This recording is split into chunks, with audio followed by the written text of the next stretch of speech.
Lawmakers are renewing the push for $2,000 stimulus checks for all Americans that have been financially impacted by the crisis. There are over 80 Democrats that currently support the stimulus bill. And now, Governor Tim Wolf is once again calling on state lawmakers to approve his plan for people in Pennsylvania to receive their stimulus checks. Wolf says he wants to use $500 million of the $2 billion of unspent federal crisis money to give most people in Pennsylvania a one-time state stimulus check of up to $2,000. Both the former president and President Biden got congressional approval for their stimulus checks, but so far, the state stimulus plan for Pennsylvania has had a cool reception from Republicans. One member of the state Senate Appropriations Committee says his Republican colleagues prefer to spend that money on other things like bridge work instead of fixing the interstate. Governor Wolf says the Republican legislature should act now to provide direct relief for families hit hard by inflation.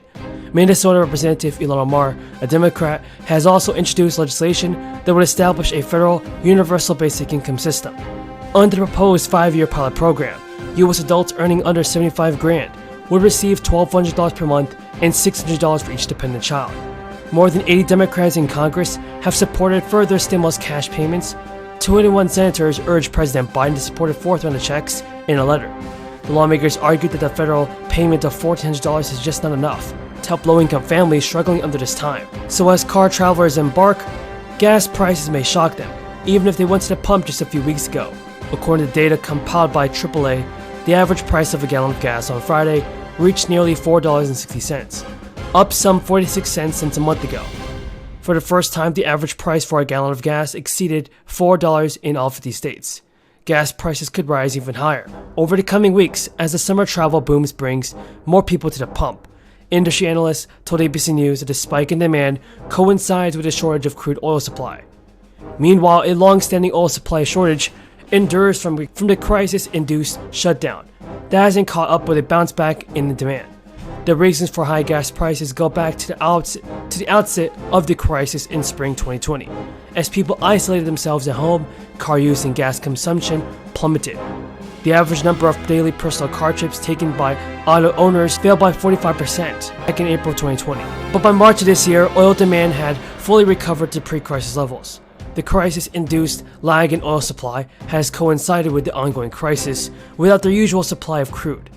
In March, U.S. announced that the collective release of 60 million barrels of oil from strategic reserves over the following months, which sought to alleviate some of the supply shortage and blunt price increases. Over the first 3 months of the year, the U.S. consumed about 8.4 million barrels of gas a day. But over summer months, the consumption will rise to 9.2 million barrels per day, an increase to nearly 10%. And according to the U.S. Energy Information Administration, convergence between the shortage of supply and increase in demand has sent gasoline prices skyrocketing. Two experts have said that average national gas price could reach as high as $5 a gallon and would rise even further if a hurricane damages oil refinery issues, infrastructure, and further limits supply. A price increase would actually do damage to people's pockets this year.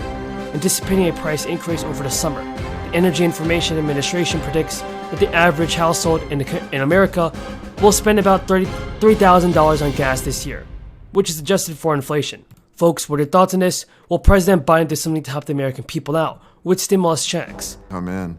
There is an investigation launched, and it's very intensive. You have to get to the site, you have to get the cultures if they're available, you have to interview everyone concerned, and often you need to review the medical records. And in this case, the Minnesota Health Department, from all the reports I've gotten, did a splendid job.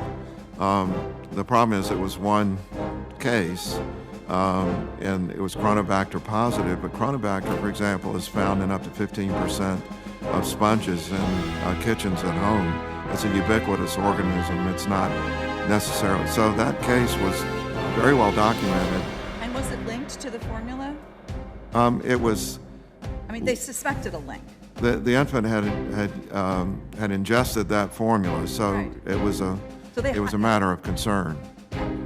I'd also point out Chronobacter is not a reportable organism, and so we have banks of now DNA. So the economists are pushing for a $8,000 fourth stimulus check, everybody.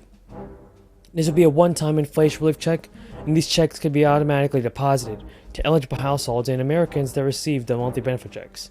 So, for instance, New Mexico is already sending out $400 checks. Another state like Maine is sending out $800 payments. So, everybody, it's pretty good to see that President Biden, Republicans, and Democrats, and governors are doing what it takes to send out stimulus payments and help out the American people and send out stimulus checks before it's too late, because President Biden definitely has the authority to do so.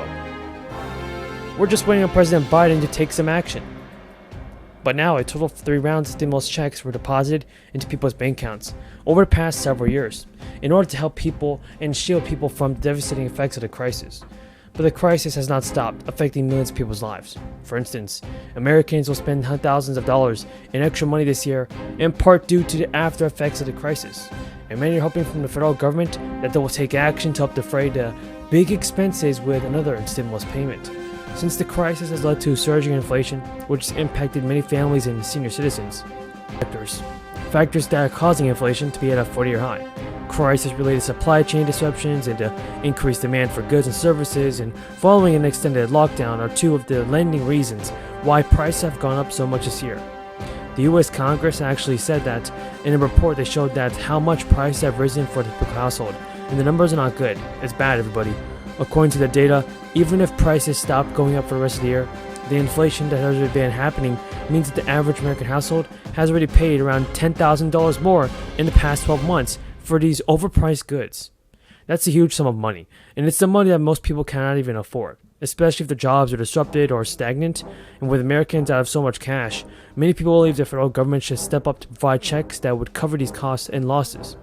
According to some economists, if lawmakers wanted to even out the cost for Americans, they would need to send out $8,000 relief checks. Other economists say that even higher payments might need to be sent. If prices continue going up instead of remaining stagnant through the remainder of 2022, something has to be done. People can relief packages have also been provided for thousands of families, and the good news is that many states are recognizing that inflation has been detrimental, and they're sending out money to help residents cope with this. So while the payments being sent are smaller than the $8,000 checks, at least those in states that are offering aid will get some support to cover the huge extra expenses in inflation and it's causing families to incur some difficulties. So, according to New Mexico, for example, low-income households in New Mexico have less than a week to apply for a fourth stimulus check worth at least $400. And the latest stimulus checks are being administered by the New Mexico Human Services Department. Its state is accepting applications until 5 p.m. on October 7th, and the fourth check is also intended for low-income households.